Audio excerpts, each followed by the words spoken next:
The day 14 of Jio boost series. आज का हमारा टॉपिक है energy resources, conventional and non conventional. तो बेसिकली एनर्जी रिसोर्सेज दो टाइप के होते हैं, कन्वेंशनल एंड नॉन कन्वेंशनल। तो आज हम उन्हीं को स्पेसिफिक स्टडी करेंगे उन्हीं की।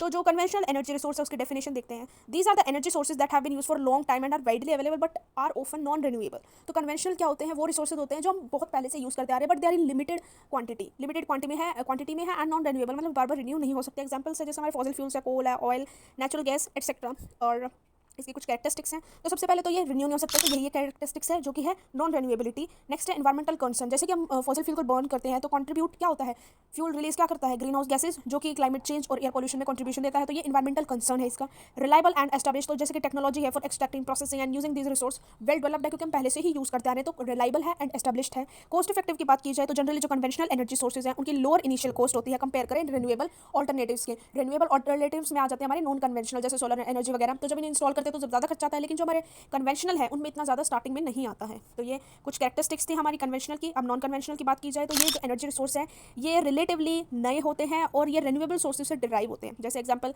Solar energy, wind energy, hydro power, geothermal, biomass, tidal energy. तो एक एक करके इनकी डेफिनेशन देखते हैं। सोलर एनर्जी कौन सी होती है? जिसमें फोटोवोल्टिक सेल्स होते हैं या फिर सोलर थर्मल सिस्टम्स होते हैं, जिससे सन की रेज से ट्रैप करके बिजली बनाई जाती है। विंड एनर्जी में क्या होता है? विंड टरबाइन से बनाई जाती है इलेक्ट्रिसिटी। हाइड्रो पावर की बात की जाए तो मूविंग वाटर से एनर्जी जनरेट की जाती है। जियोथर्मल में क्या होता है? जो अर्थ के अंदर की हीट होती है उसे यूज किया जाता है। बायोमास में ऑर्गेनिक मैटर यूज किया जाता है फॉर एनर्जी प्रोडक्शन।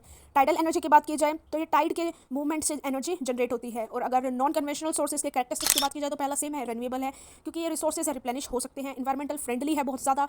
कन्वेंशनल की तरह ये नहीं है कि ग्रीन हाउसेज गैसेज रिलीज करते हैं बर्निंग पे। तो developing technology, while some renewable technologies are well developed, other are still evolving. तो अभी हमने नए नए यूज़ करने स्टार्ट करें तो इनकी टेक्नोलॉजी इतनी डेवलप नहीं है। हायर इनिशियल कॉस्ट, हमने पिछले उसमें बात की कन्वेंशनल में कि वहाँ पे हायर इनिशियल कॉस्ट नहीं आती है, बट यहाँ पे हायर इनिशियल कॉस्ट आते हैं जब हम इसे इंस्टॉल करवाते हैं।